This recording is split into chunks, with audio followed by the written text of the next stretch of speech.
बिस्मिल्लाहिर्रहमानिर्रहीम। सूफ़ी Islamic अमलियात YouTube channel पर आपका रूहानी मुआलिज माहिर अमलियात सूफ़ी साहब आप तमाम दोस्त अहबाब को, अपने मुहिब्बीन को एक बार फिर से खुशामदीद कहता हूँ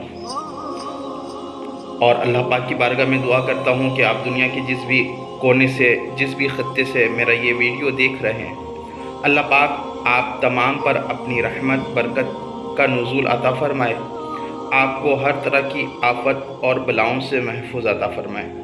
जब भी दुआओं के लिए हाथ उठाएं, मुझे, मेरे घर वालों को, मेरे लवाहिकीन, ख़ासकर मेरी वालिदा मरहूमा को अपनी दुआओं में ज़रूर याद रखें।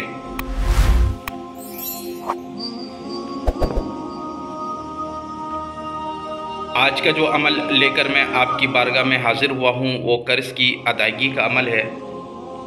अक्सर औकात होता यह है कि लोग जब कर्ज़ लेना होता है तो बड़ी ही मोहब्बत, शफ़क़त, भाईचारगी का मुज़ाहरा करते हैं। यूँ कहें कि मीठी छुरी बन जाते हैं और कर्ज़ बड़ी ही मोहब्बत से ले लेते हैं। और जब कर्ज़ देने का वक्त आता है तो फिर वो दौड़ाते हैं। तो ऐसे भाइयों के लिए भी इंशाअल्लाह इस अमल के बाद मैं वो अमल डालूँगा कि कर्ज़ वसूल किस तरह किया जाए। आज तो ये वीडियो मेरा उन भाइयों के लिए है जो कर्ज़ जिन्होंने लिया है और वो देना भी चाहते हैं, लेकिन कोई असबाब, कोई रास्ता नहीं आ रहा नज़र, तो कर्ज़ किस तरह अदा किया जाए। मेरे इस अमल को करें इंशाअल्लाह। अल्लाह तबारक व तआला ने चाहा तो कर्ज़ की अदायगी में बहुत ही कारगर रहेगा। जब भी कोई अमल करें तो सदका खैरात इसका मामूल बनाएं। अपनी इस्ताअत के मुताबिक सदका खैरात लाजमी किया करें, क्योंकि सदका बलाओं को टालता है, सदका से उम्र में इजाफ़ा होता है, सदक़े से उम्र में इजाफ़ा होता है। तो कोशिश करें सदक़े का मामूल बनाएं। जब भी कोई नक्श लिखें तो ज़ाफ़रान और अर्क़े गुलाब से लिखें, ताकि इस नक्श की तासीर बढ़ जाए और काम जल्द से जल्द भी मुकम्मल हो। नबी अलैहिस्सलाम पर दुरूद शरीफ के नजराने ये ज़रूर पेश किया करें, क्योंकि हर दुख की दवा है सल्ले अला मोहम्मद, तावीज़ हर बला है सल्ले अला मोहम्मद। आइए अपनी नक्श की तरफ चलता हूँ मैं।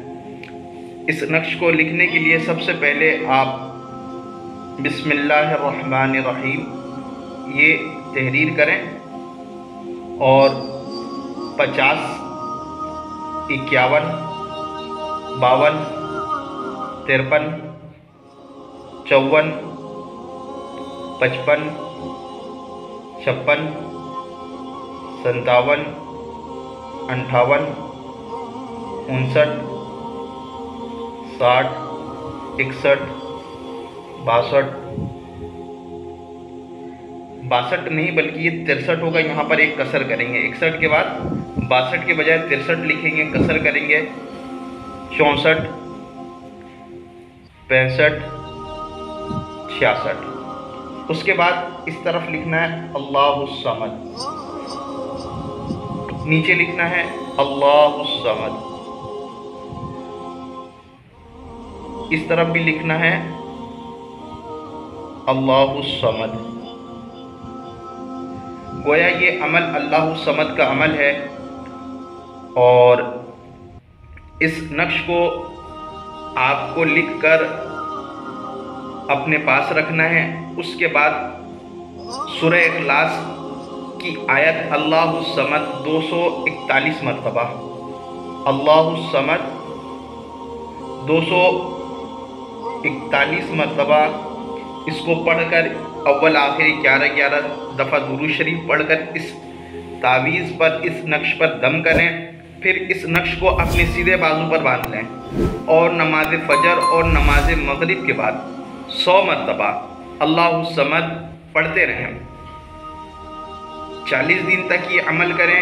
इंशाअल्लाह अल्लाह तबारक व तआला ने चाहा तो कोई सबील, कोई रास्ता, कोई हल इंशाअल्लाह अल्लाह के हुक्म से मयसर होगा और कर्ज़ की अदायगी अल्लाह ने चाहा तो हो जाएगी। आप भाइयों को जिसको भी मज़ीद कोई वीडियो बनवाना हो तो वो मुझे कमेंट बॉक्स में लिख सकते हैं। मैं उनके मसले के मुताबिक, मसाइल के मुताबिक वीडियो बनाकर डाल दूंगा। मेरी ये वीडियो अच्छी लगे तो इसे लाइक करें, चैनल को सब्सक्राइब करें। मेरा ये वीडियो देखने के लिए बहुत बहुत शुक्रिया। अल्लाह हाफ़िज़।